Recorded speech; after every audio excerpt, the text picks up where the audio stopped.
Ok, boa noite, gente. Então, obrigado pela presença de todo mundo aqui, em especial a nossa aluna Lorena, a sua mãe Áudria, que está aqui. Eu pedi para elas darem um depoimento assim que a gente acabar. Eu prometo ser breve, né, não tomar muito tempo de vocês.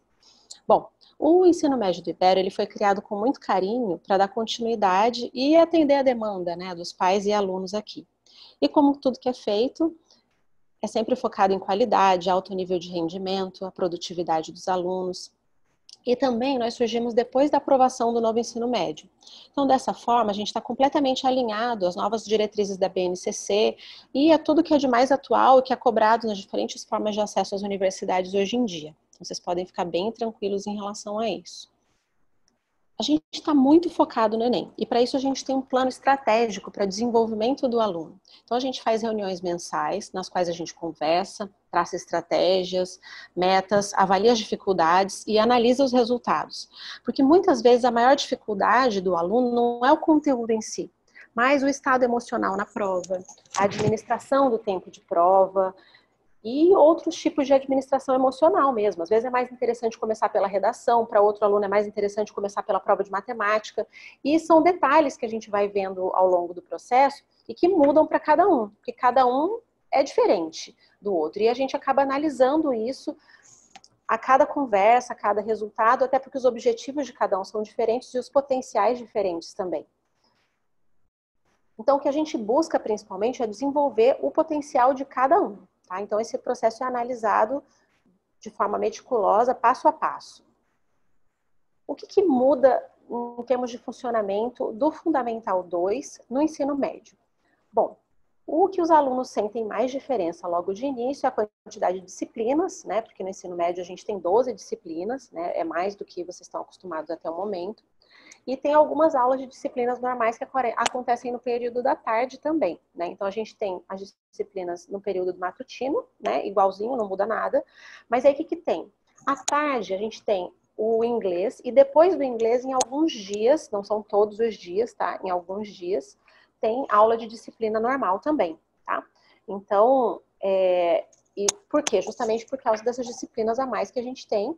E a gente tem uma quantidade de carga horária bem interessante também. E o nível de responsabilidade aumenta. E as aulas de inglês não são mais aulas de inglês, né? A gente tem aulas em inglês e a gente já vai voltar a falar um pouquinho sobre isso. Então, a gente tem os simulados mensais que acontecem aos sábados. Esse horário que é estendido. Um ensino tecnológico em inglês de altíssimo nível, né? Os itinerários formativos que são previstos na BNCC, que são aqueles em que o aluno pode escolher, e a gente tem aqui uma série de módulos que eu já vou mostrar para vocês, como empreendedorismo, etc. Eles acontecem dentro do inglês, né? Porque eles já estão num nível tão alto que não faria sentido a gente continuar tendo aula de inglês. Então, a gente aproveita isso para ir aumentando a empatia do aluno com a área que ele vai escolher trabalhar no futuro.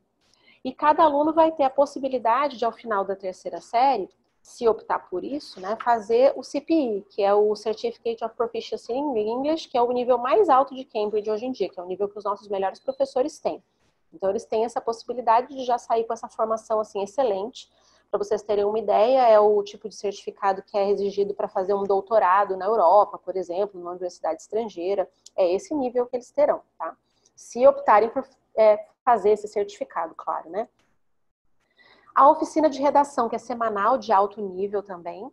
Então, essas aulas de redação, elas acontecem no mínimo uma vez por semana, às vezes mais do que isso. A gente tem aulas flexíveis que eu já vou explicar, então a gente modula isso. Alto nível por quê? A gente já trabalha com a argumentação e o desenvolvimento de produção de texto dos alunos desde o Fundamental 2. Então, o material que o Bernoulli, que é o nosso sistema de ensino, oferece, que é de terceira série, a gente já aplica ele desde a primeira e a segunda série. Tá? Então, vocês já vão estar lidando com o material de redação lá da terceira série, desde a primeira série, na segunda série também. E aí, na terceira série, como é que fica essa aula de redação? Aí, na terceira série, a gente tem um livro de aprofundamento mesmo em produção de texto, nos recursos argumentativos, coesão textual, tudo isso que é necessário dentro das competências do Enem que são exigidas. Então, tem um livro especial para a terceira série, já bem aprofundado mesmo, que é para a gente tentar chegar no mínimo lá em redação, se possível, tá? Que é algo bem difícil, mas totalmente possível para vocês. A participação no Enem desde a primeira série, então isso é uma coisa que muda também, a gente incentiva que os nossos alunos participem dessa prova, até para ter um referencial, porque muitas vezes o aluno estudou muitos anos no colégio, está aqui a vida inteira, e ele fica às vezes pensando assim, eu não estou preparado o suficiente, eu não... Enfim, inseguro em relação a si mesmo. Mas o que a gente tem visto é que os nossos alunos que já prestaram o Enem no ano passado, mesmo ainda na primeira série, que vão prestar agora, e com base nos nossos simulados, é que os nossos alunos se saem muito bem no Enem. E que às vezes só não tem esse referencial de nota. Então fazer o Enem é muito bom para isso, para ver que não é esse bicho de 7 cabeças que muitas vezes a gente acha que é, porque vocês estão preparados para isso. E ver esse referencial de nota também. Como é que é? Eu ouvi um aluno dizer ano passado que, puxa, professora, eu fui fazer o Enem, achei que era uma coisa e, na verdade, eu achei mais fácil do que o simulado do Ibero. Outro aluno falou assim, nossa, eu não sabia nada, eu não sei como acertei tanta coisa. Eu falei, não, na verdade, não é porque você não sabia nada, né? Porque você imaginava que não soubesse. Enfim, às vezes, dentro do processo da aula operatória, como a gente aprende fazendo e com uma série de aulas práticas, enfim, às vezes isso pode acontecer, do aluno, né, ficar achando que não está preparado o suficiente. E o que mais que muda? Né? O colégio também é cadastrado no PAS da UNB. Então, a UNB ela tem um processo de avaliação seriada, que faz uma prova na primeira série, na segunda e outra na terceira série. Então, é uma forma adicional de entrada na UNB. A gente é cadastrado e facilitação do processo para os alunos que quiserem prestar o UNB, ele pode fazer o Enem, sim, e também pode fazer o PAS. Né? Ele pode optar por uma dessas duas opções, e a gente sendo cadastrado facilita isso. A tutoria individual de matemática. Matemática é uma disciplina que costuma, né, pegar, às vezes tem uma dificuldadezinha um pouco maior com outro, então a gente tem uma tutoria que como é que funciona? São aulas individuais, tá? Em que os professores ficam prestando atenção se o aluno de repente está com alguma dificuldade, ou então o próprio aluno demanda, esse conteúdo aqui não ficou legal, e a gente vai marcar aulas semanalmente, às vezes mais de uma na semana, conforme a necessidade do aluno, pelo período que for necessário, e são aulas individuais fora do período de aula dele. Então a gente vai pegar ele lá e tem a professora especialmente para essa tutoria em matemática para a gente fechar as lacunas aí, não deixar que fique um conteúdo com dúvida para trás. Aulas flexíveis. Normalmente, os colégios trabalham com 4, 5 aulas de português ou matemática semanalmente. A gente tem 6 aulas de português e matemática na primeira série, e a partir da segunda série e na terceira série, são 7 aulas de matemática semanalmente. Tudo isso por quê? Primeiro que são disciplinas-chave, né, e isso faz diferença para o aluno, né? E outra é que a gente trabalha com elas de forma flexível, porque é comum que aconteça uma dificuldade maior num determinado conteúdo de química, ou no conteúdo de física, biologia, seja qual for a matéria. Aí a gente demanda do aluno, verifica isso, como é que tá, e flexibiliza essa aula. Essa semana não vai ser aula de português, essa 7ª aula, vai ser uma aula de química ou de física, daquilo que for necessário para a gente sanar essas dúvidas, porque às vezes as 3 aulas de física podem ser complementadas com uma 4ª aula, e desse jeito a gente deixa o processo mais fechadinho, e o nosso objetivo é que os alunos não passem com dúvida para frente. Além disso, é importante salientar as 1.600 horas anuais. Com essa mudança da BNCC, o novo ensino médio que foi noticiado, tudo, para vocês terem uma ideia, a normativa passa agora a exigir que as escolas até o final de 2021 passem de 800 horas anuais, chegar a 1.000 horas anuais. Então, só para vocês verem como a gente está trabalhando já com 1.600 horas anuais, né? Um pouquinho mais do que isso dá. Então, a gente está assim, anos-luz na frente, né, dessas diretrizes que foram recentemente mudadas aí, porque a gente tem uma carga horária muito maior, né? Então a gente trabalha os alunos bem mesmo. Bom, e o sistema bilíngue? Então, como eu disse, as nossas aulas não são mais aulas de inglês, mas aulas em inglês. Então, na primeira série, na segunda e na terceira, a gente tem esses módulos que servem justamente para ir aproximando. Será que eu sirvo para medicina? Será que eu vou querer fazer advocacia ou engenharia, seja qual for o curso? Então, esses módulos são dados pelos nossos professores de inglês que têm essa formação.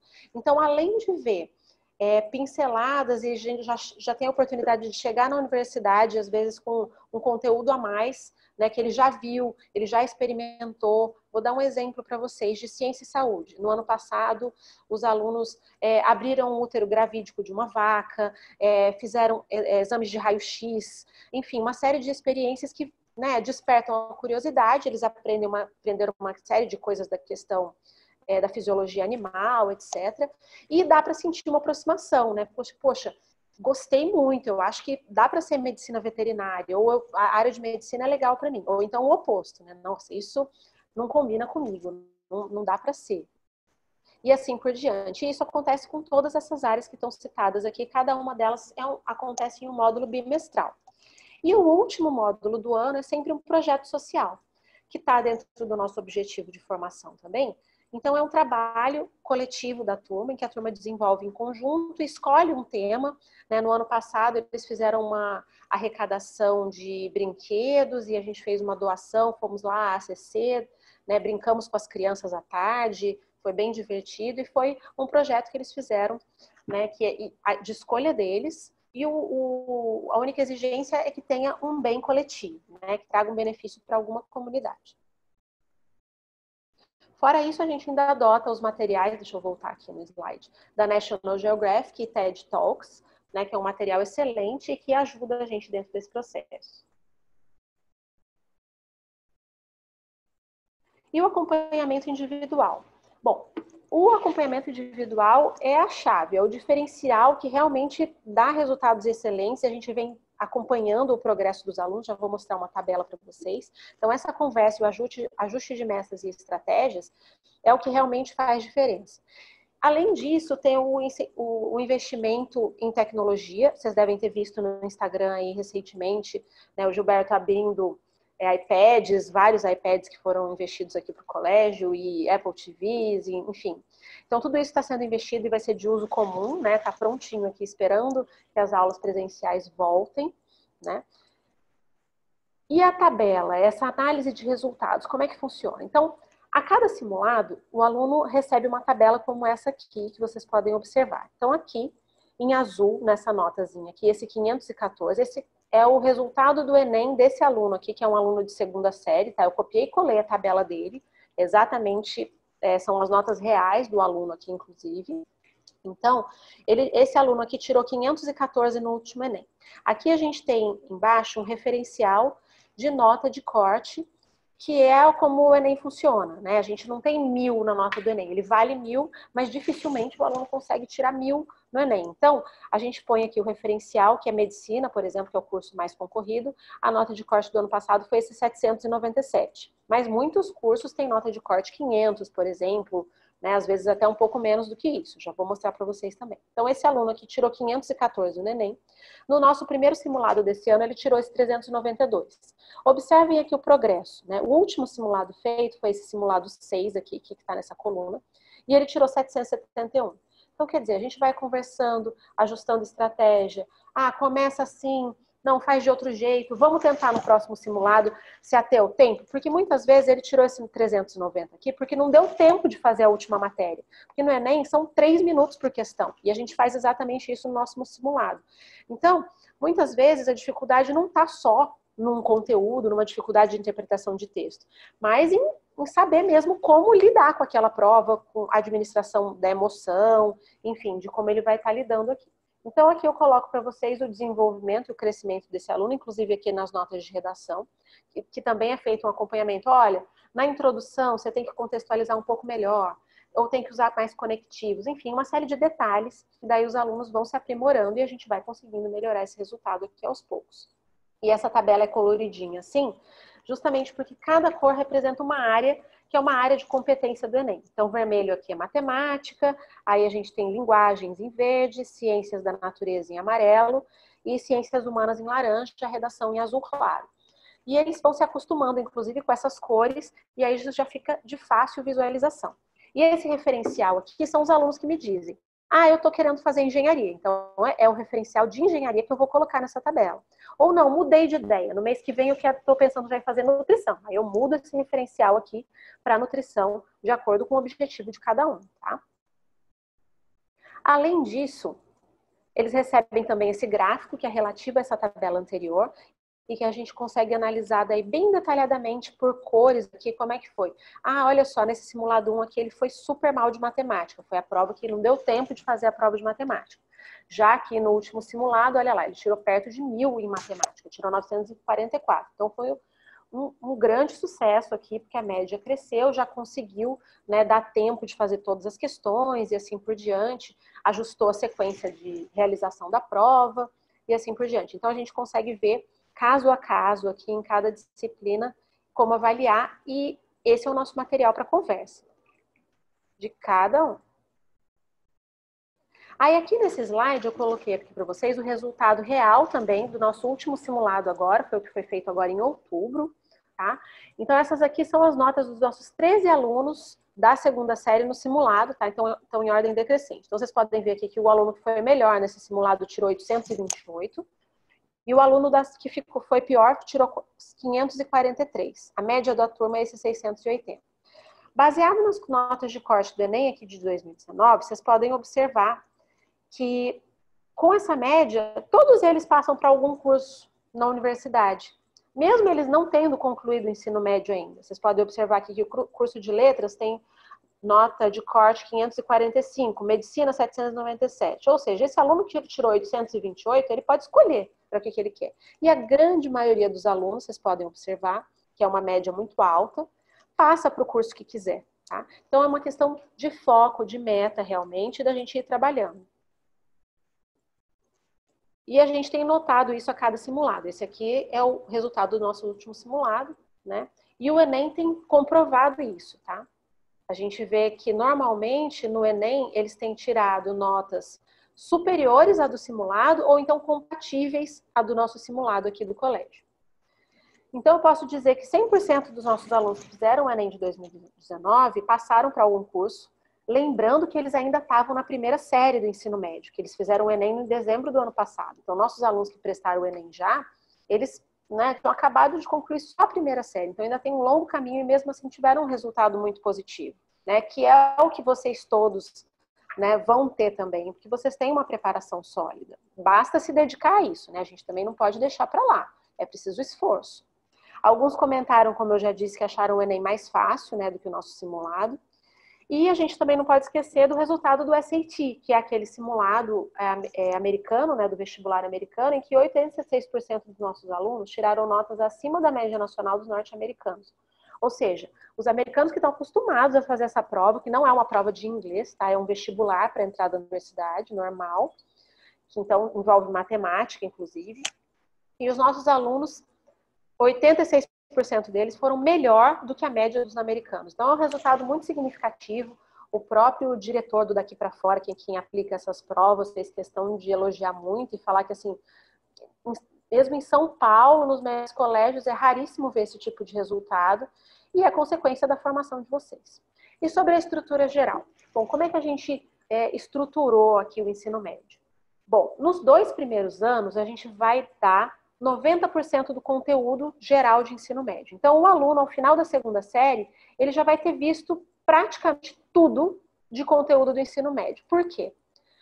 O último ano, que é a terceira série, ele fica basicamente para revisão e aprofundamento, né? Pegar aquela disciplina que ficou com uma duvidazinha lá atrás, que eu não sei muito bem, então a gente vai aprofundar isso, vai aproveitar as tutorias e as aulas flexíveis para justamente deixar isso bem afinado, para no final do ano a gente colher os frutos com um Enem tranquilo, com uma prova, né, sem estresse, de forma bem razoável. E o material, como é que fica? A gente trabalha com o sistema Bernoulli e normalmente nos colégios a gente vê no último ano semi-extensivo, intensivo, uma série de apostilas e materiais, e a gente não vai precisar disso aqui. Porque dessa forma como a gente estruturou, a gente vai ter a mesma quantidade de entregas de apostila da primeira e da segunda série, a quantidade de aulas e a carga horária da segunda série é idêntica à da terceira série. O que muda na terceira série, então? A gente vai aprofundar em redação, como eu já disse, com esse livro específico de produção de texto. Literatura também recebe uma atenção especial com um box que trabalha os movimentos literários e a interpretação desses autores que são cobrados no Enem, para a gente não correr o risco do aluno chegar lá e falar assim, gente, eu nunca ouvi falar desse autor. Isso não vai acontecer, porque a gente vai ter um material especificamente trabalhado para isso, para ver esses movimentos literários, esses autores, e trabalhar a interpretação de texto, que é algo que é essencial, é o que é mais cobrado atualmente. Tá? E o que mais são ainda os simulados de 2 dias, né? Porque o Enem a gente sabe que funciona em 2 aplicações, né? Então, na segunda série, a gente vai ter um simulado proporcional, que funciona um sábado por mês, e um outro que funciona alternado com esse, que vai ser um simulado de 2 dias. Então, ele vai acontecer na sexta tarde e no sábado de manhã. E daí ele tem a carga horária exatamente igual à do Enem, para que os alunos fiquem bem treinados nesse sistema e estejam, sem dúvida, tranquilos e preparados aí para o último ano.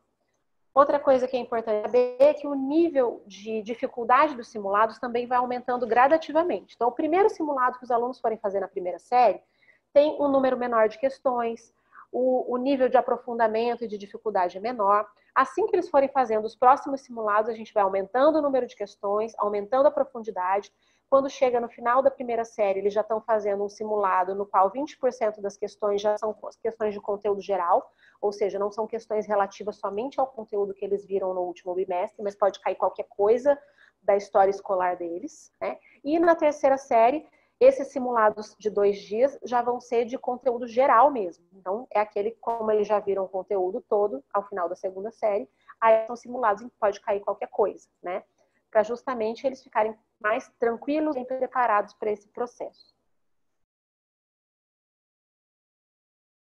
Bom, aqui eu fiz uma tabela comparativa. Normalmente, quando a gente vai comprar um produto, a gente analisa os benefícios, o que um tem de qualidade, o que o outro não tem. Então, esse aqui é um gráfico, uma tabela comparativa em relação à maioria dos outros colégios, o que oferece. Então, o tipo de aula na maioria das outras escolas é expositiva, né? Então, aqui a gente tem aulas operatórias, o aluno está sempre em prática, e a gente quer muito que isso aconteça mesmo, porque é dessa forma que a gente tem realmente o aprendizado concreto, o aprendizado real. Não é aquilo que eu vou memorizar, vou fazer uma prova e vou esquecer no dia seguinte, né? Mas a aula operatória faz com que eu lembre daquilo em qualquer momento, porque aquilo realmente fica enraizado, né, no aluno. Eu faço uma experiência de química, por exemplo, uma aula de laboratório em que eu vou testar, eu vou ver que o repolho ficou roxo com determinada reação, e aquilo eu vou lembrar daquela experiência na prova, né? Se cair uma questão semelhante a dessa experiência que eu fiz. Alunos em sala. Os outros colégios, principalmente nessa etapa, costumam ter muitos alunos, né? A gente tem pouquíssimos alunos, justamente para dar essa atenção personalizada. Aulas de português e matemática. Costuma haver 4 a 5 aulas semanais. A gente tem 6 aulas na primeira série, 7 aulas na segunda e na terceira série. O acompanhamento. Nos outros colégios, ou não tem acompanhamento, né? Ou então funciona através de informativos online, né? Uma coisa mais geral. E a gente tem esse acompanhamento que é individual, com esses relatórios mensais, algo bem personalizado mesmo, individual. Os resultados. Normalmente se trabalha no ensino médio com um ranking geral, né? Os alunos terminam uma prova e vão correndo lá para um cartaz de ranking para ver se ele ficou em primeiro, em segundo ou em 15º, e a competitividade é super estimulada. E o aluno que é muito bom, o que geralmente acontece? Né? Ele acaba se acomodando. O aluno que está lá nas primeiras colocações, por exemplo, pode acontecer dele se acomodar. Ele já tem um resultado bom, eu estou aqui nas primeiras colocações, não há necessidade de eu ir além. A gente não trabalha dessa forma. Todos os nossos alunos aqui geralmente são muito bons e têm resultados muito positivos. E a gente analisa o potencial individual de cada um. Então, a gente vai incentivar que cada um supere a si mesmo. Então, analisando aquelas tabelas, eu vejo o meu resultado anterior, no próximo eu quero um resultado melhor do que aquele. A gente sabe do potencial de cada um e quer incentivar justamente aquilo que ele pode melhorar. Seja no campo que ele precisar, né? Pode ser um auxílio, inclusive, emocional, como eu já disse, porque às vezes o problema é de administração de tempo, não é nem do conteúdo em si. As estratégias individuais normalmente não existem nos outros colégios, e aqui a gente discute caso a caso, né, a cada simulado. A preocupação com o aluno integral, isso não é uma coisa que costuma acontecer, e aqui a gente tem um olhar atencioso, né? Já aconteceu várias vezes, a gente descobrir alunos que estão indo dormir às 5 da manhã, por exemplo, e a gente trabalha com os pais, olha, a gente identificou isso, então vamos trabalhar, tentar incentivar uma rotina mais saudável, às vezes é um exercício físico que está fazendo falta para equilibrar, enfim, uma série de outros aspectos que vão além do conteúdo que a gente tem condição de estar identificando e conversando e analisando com cada um mesmo o que está acontecendo. E a avaliação, né? Os outros colégios costumam ter muitas provas e simulados semanais. Aqui a gente tem provas operatórias, simulados mensais e a avaliação é continuada. Né? Porque como é que a gente vê essa questão da avaliação? A avaliação nada mais é do que um diagnóstico, um exame, como um exame de sangue que eu faço para ver se eu estou doente ou não, se eu preciso tomar mais vitamina, se eu preciso de alguma medicação. Então a gente vai fazer o simulado, vai ver o que está acontecendo, analisar esse quadro e aplicar as correções, os remédios, né, os medicamentos que precisam ser aplicados ali a cada aluno. Né? Então, se ele está precisando melhorar de matemática, se ele está precisando, enfim, o auxílio que ele precisar, a gente vai estar analisando. Então, esse é o papel da avaliação conforme a gente enxerga aqui. Né? E não fazer uma série de provas que exigem memorização, na semana seguinte eu já nem me lembro mais daquilo, eu fico sobrecarregado de tantas provas, e o aprendizado real, será que ele realmente acontece? E aqui, por último, eu quis mostrar esse quadro aqui, que é um estudo feito pelo Bernoulli, que é o nosso parceiro de sistema de ensino. Eles analisaram criteriosamente as provas do Enem desde 2014 até 2019, e a gente chegou à seguinte conclusão. A prova do Enem, hoje em dia, ela é uma prova contextualizada, extremamente interdisciplinar. Então, todas as questões que estão lá, elas não são questões tradicionais. Tá? O que o Enem cobra? O Enem cobra que o aluno interprete, que ele vá além. Então, as questões elas já vêm com uma historinha antes, um contexto. Muitas vezes, apenas com interpretação de texto, a gente consegue resolver essas questões. Né? Então, aquela questão tradicional que exigia fórmula, gramática, isso não é mais cobrado, tá? Essa não é a realidade atual, não só do Enem, como uma série de outros vestibulares também. E aqui à direita, vocês podem ver aqui, que está em percentual, o que está sendo mais cobrado na prova de português, por exemplo. A gente pode ver que o primeiro item aqui é interpretação de texto, né, intertextualidade, com 35% das questões. Aí a gente vê lá embaixo, grifado em amarelo, que gramática é cobrada apenas em 2% das questões. Ou seja, gramática é uma coisa que praticamente não existe mais, não é mais cobrada, ela fica para os linguistas e quem vai se aprofundar nisso, tá? E vocês podem ver que em segundo lugar aqui entram os movimentos culturais, artísticos e literários, que são justamente esse box de literatura que vai lá na terceira série, que é justamente para atender essa demanda de questões que estão muito cobradas atualmente no Enem, né? Que a gente vai estar aprofundando nisso no ano que vem com os alunos que vão para a terceira série.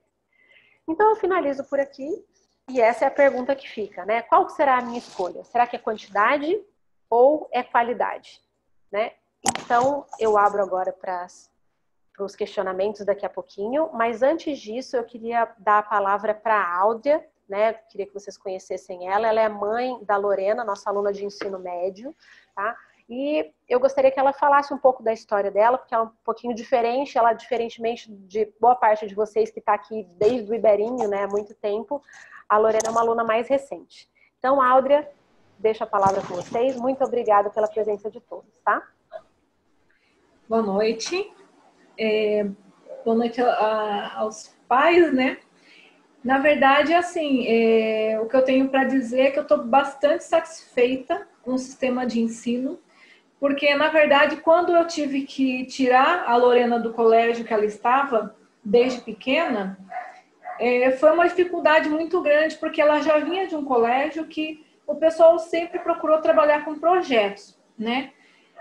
E quando eu tive que escolher um colégio para o ensino médio, eu fiquei meio ano, mais ou menos, procurando. Até que eu optei para levar por uma questão de praticidade, sem levar muito em consideração até a personalidade dela, por uma questão de facilidade, praticidade. E pelo que eu via dos outros colégios, eu optei por levar a Lorena para o sistema do ele é bastante puxado, né? Então, assim, eu não consegui fazer com que, na verdade, a Lorena não conseguiu se desenvolver tão bem nesse sistema, porque, assim, já é comprovado que o aluno, ele aprende muito mais quando ele pratica, quando ele vai parte para a ação, né? E do que só ouvir.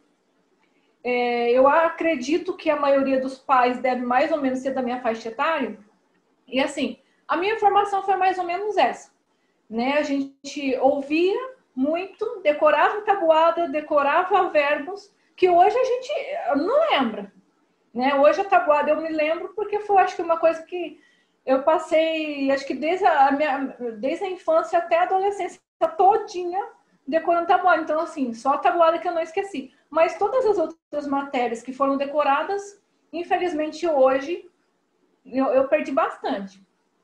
Então, assim, esse método que o pessoal do Ibero utiliza, ele é muito mais proveitoso, porque a Lorena foi para o colégio esse ano e ela teve pouco tempo no colégio, né, fisicamente, porque já veio a questão da pandemia.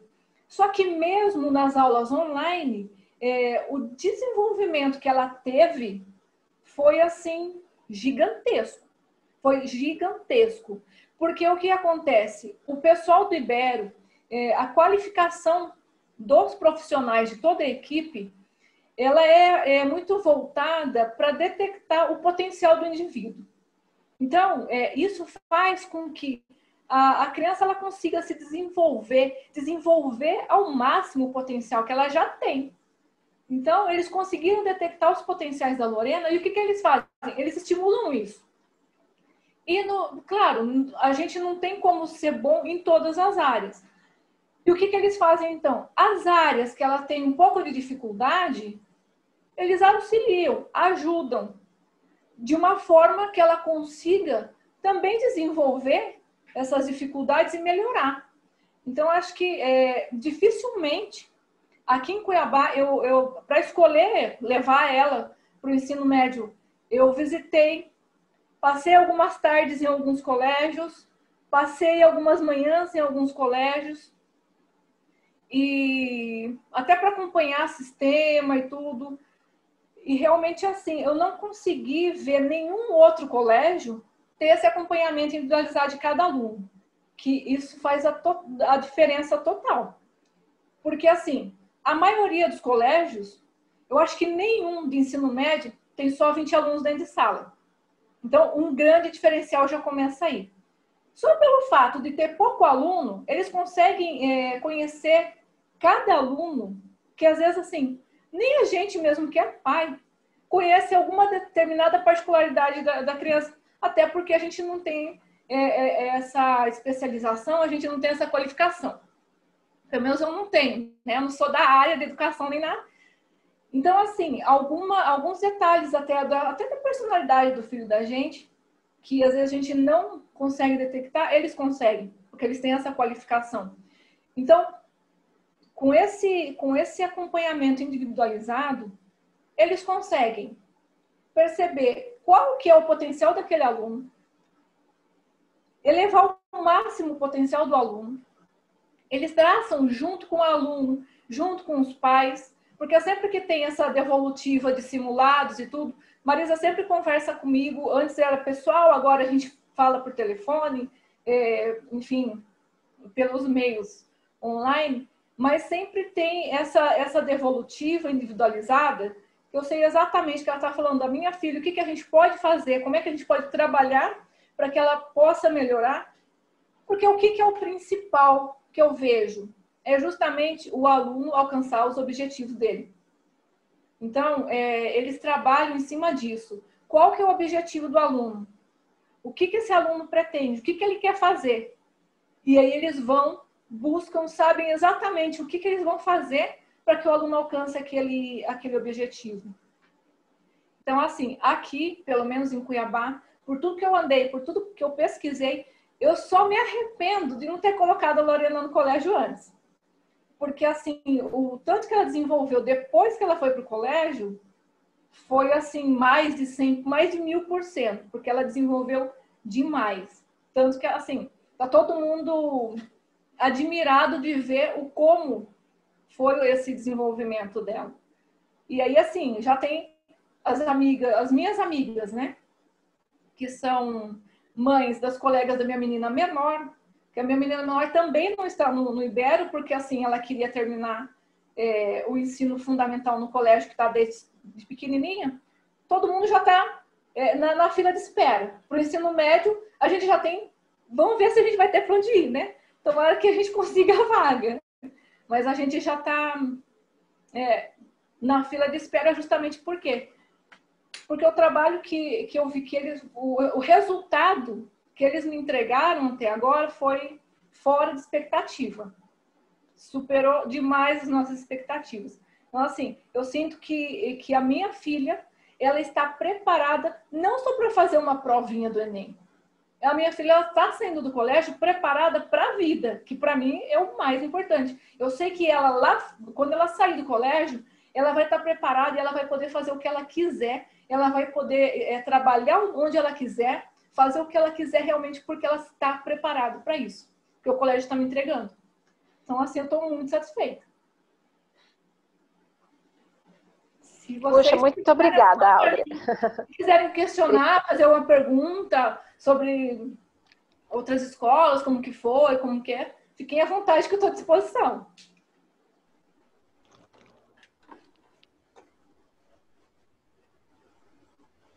Se quiserem perguntar para a Lorena também. Lorena, depois se você puder falar alguma coisinha, né? Às vezes de aluno para aluno. Né? Me fala demais! Basicamente o que eu iria falar. Acho que eu me desenvolvi muito, realmente. Redação, principalmente. Ano passado, lá no Farina, né?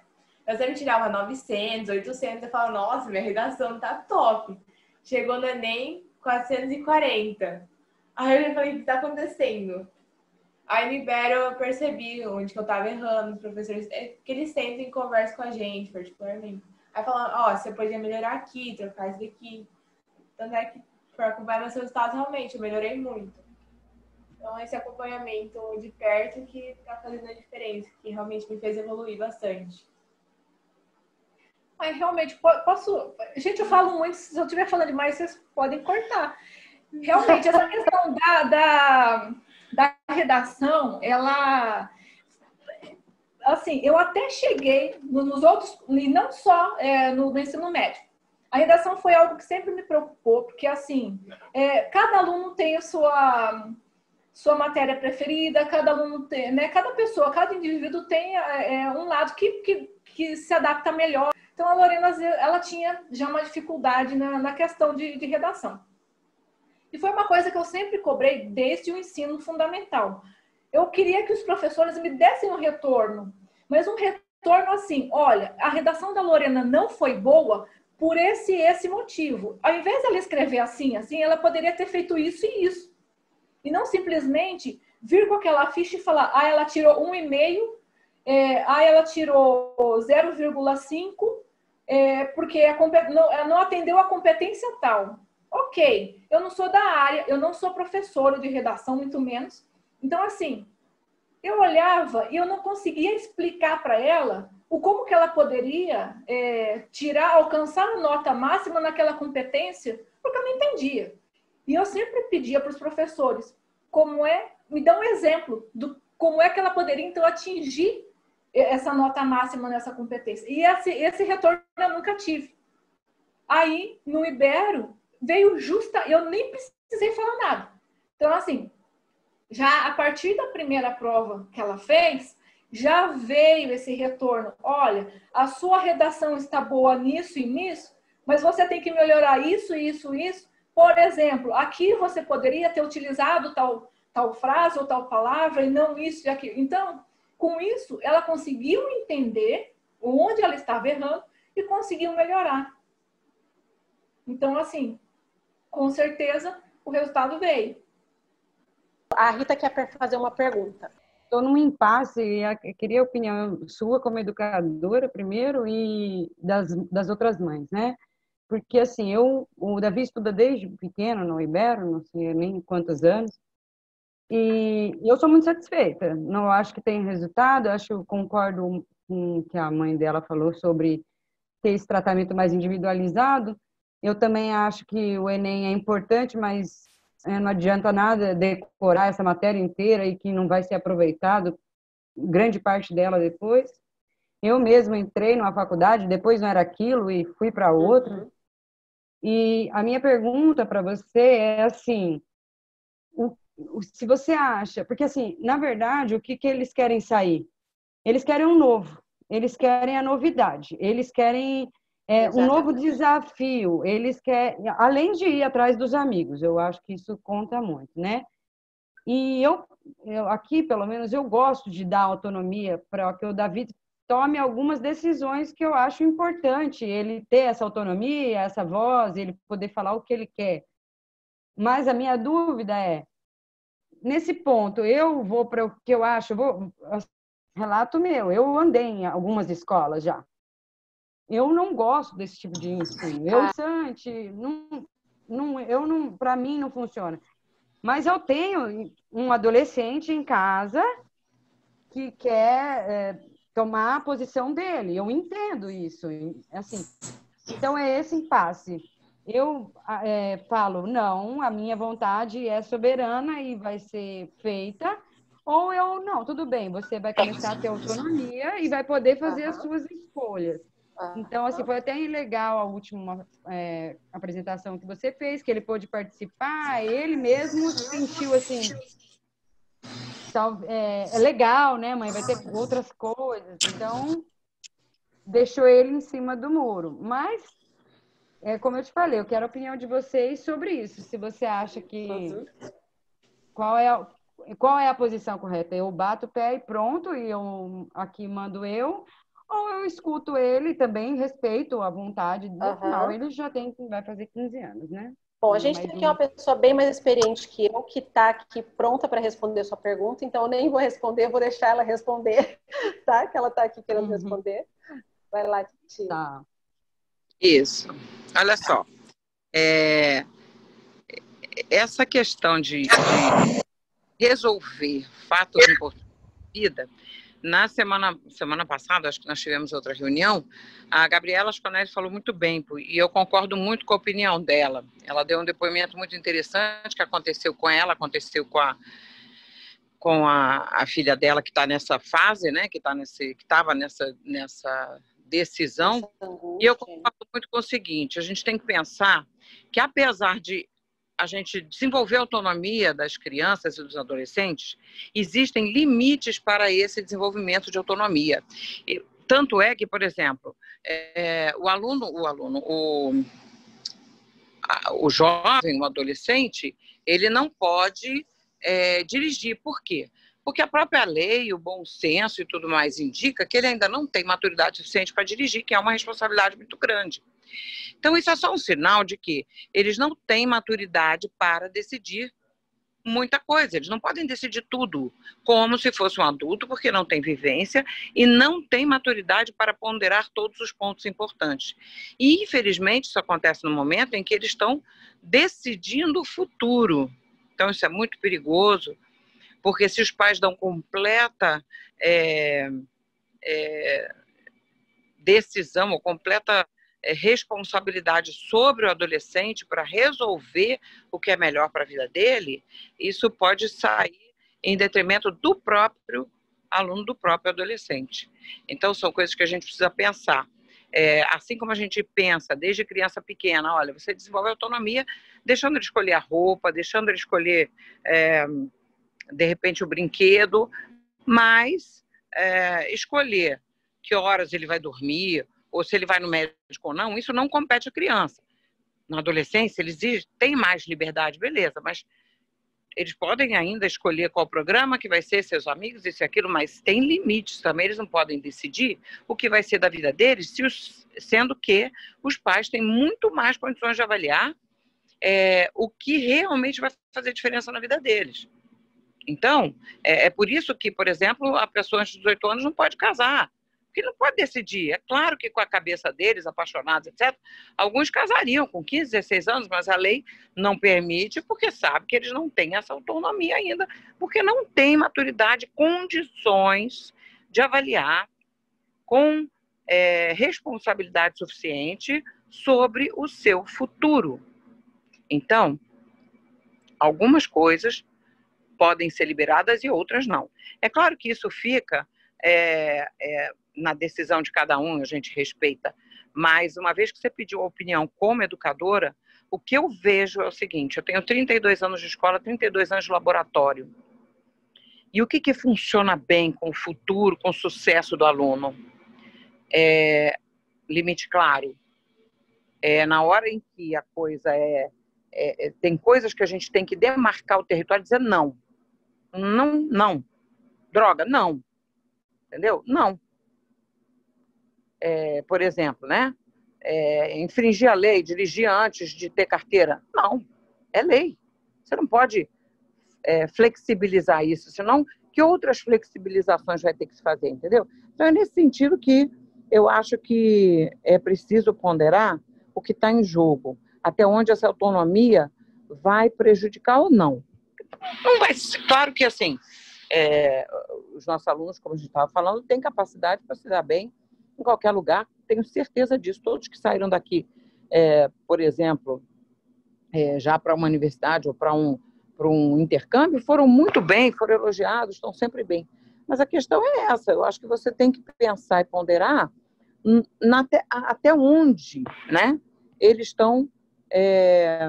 podem decidir, porque na realidade o que alguém falou, não sei se foi você que falou ou alguém falou aí, que o que move eles é a novidade. Isso a gente sabe, claro, a gente já foi adolescente, a gente sabe disso.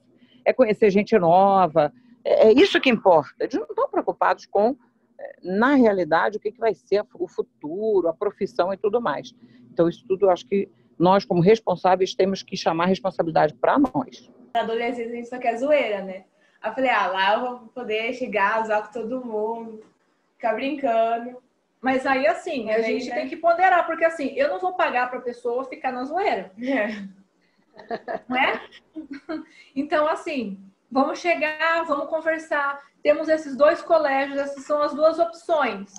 E aí a gente vai chegar e num consenso, ó, eu penso que essa opção é melhor por isso, por isso e por isso. Então, eu pretendo te matricular nesse colégio. Aí, se você tiver algum argumento que vai me convencer a fazer te matricular em outro, me traz os argumentos. Né? Não quero chegar e impor. Mas, assim, a gente precisa também...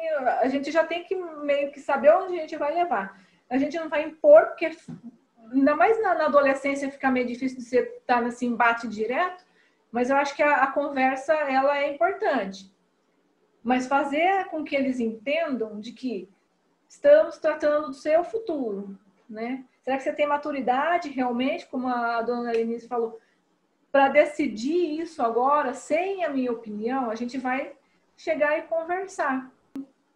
Essa idade a gente precisa ter bastante jogo de cintura com eles, né? Acho que através da conversa e explicando e colocando os pontos, os pós e os contras, eles mesmos, eles são muito capazes e vão conseguir entender o que é melhor para eles, porque eles não estão preparados. Saindo daí, eles não estão preparados para qualquer coisa, não só para uma prova. Eles não estão preparados para a vida, porque eles quiserem fazer da vida depois. Obrigada, Áudria. Vamos encerrar por hoje, então. Obrigada pela participação de todos.